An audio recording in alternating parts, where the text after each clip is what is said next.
BNP থেকে আসন ছাড় পেলেও স্বস্তিতে নেই জোট সঙ্গীরা।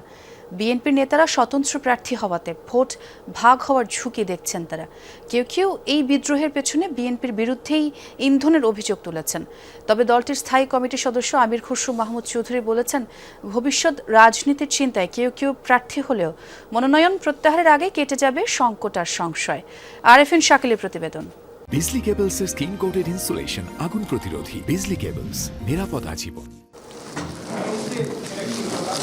কাউকে দলে যোগদান করিয়ে কারো সাথে আসন সমঝোতায় ত্রয়োদশ সংসদ নির্বাচনে জোট সঙ্গীদের সাথে আসন ভাগাভাগি করেছে বিএনপি। শুরুতে এই সংখ্যাটা 30 হওয়ার ইঙ্গিত দেওয়া হলেও জনপ্রিয়তা জনভিত্তির মাপকাঠিতে মাত্র 17 জনকে ছাড় দিয়েছে তারেক রহমানের দল, যাদের প্রায় সবাই যুগপৎ আন্দোলনের শীর্ষ নেতা।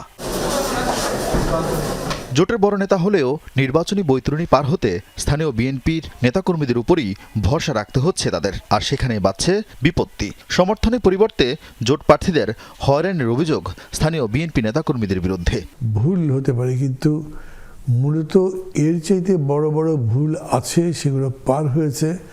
আর এইটার ব্যাপারে হয়েছে যে যদিও বিএনপির পক্ষ থেকে ঘোষণা করা হয়েছে যে সমঝোতার প্রার্থী হিসেবে আমি করব, কিন্তু তারা আবার নিজেদের পার্টির একজন প্রার্থী করে দিয়েছেন এবং তারা সমস্ত শক্তি মিলে পুরো জেলার সংগঠন, জেলার যত আইনজীবী, ঢাকা থেকে আইনজীবী নিয়ে গিয়ে বিরোধিতা করা হয়েছে। তার মানে তো this is a double standard pure. Bangladesh জাতীয়তাবাদী দল সমঝোতায় আরও 4টি আসনে জমিয়ত উলামা ইসলাম, 1টি করে বিজেপি, এনডিএম, গণসংহতি আন্দোলন, নাগরিক ঐক্য সহ 6টি দলের শীর্ষ নেতাকে সমর্থন দিয়ে ধানের শীষের প্রার্থী প্রত্যাহার হলেও স্বতন্ত্র নির্বাচন করছেন বিএনপির একাধিক নেতা। এমনকি বিএনপিতে যোগ দিয়ে ধানের শীষে নির্বাচন করা রাশেদ খান, ফরিদুজ্জামান ফরাদও স্বস্তিতে নেই। তো এটা তো অবশ্যই এটা খানিকটা অস্বস্তিকর। বিএনপি যেটা বলতে পারে যে ঢাকা 12 আসনে বিএনপির মার্কা হচ্ছে কোদাল মার্কা।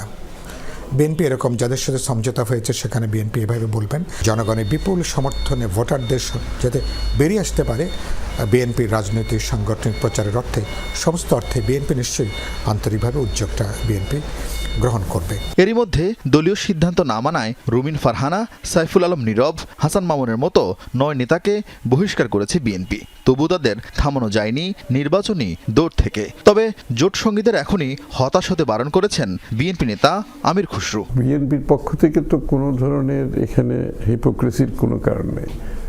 যেখানেই আমাদের জোটের প্রার্থী দেওয়া হয়েছে সেখানে যদি দলের কেউ দাঁড়াচ্ছে তাদেরকে তো দল থেকে বহিষ্কার করা হচ্ছে। আর দলের পক্ষ থেকে যতটুকু সমর্থন দেওয়া সেটাতে সমর্থন অব্যাহত থাকবে স্বাভাবিকভাবে।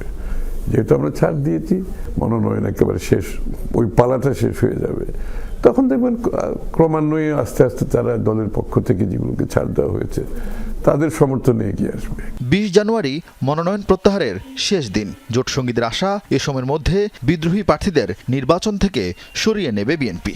নতুন করে আরও কিছু আসনে ছাড় দিবে জোট সঙ্গীদের। তাদের দাবি, বিএনপির পক্ষে একা নির্বাচন পরবর্তী সংকট মোকাবেলা সম্ভব নয়। আরএফএন শাকিল, যমুনা নিউজ, ঢাকা।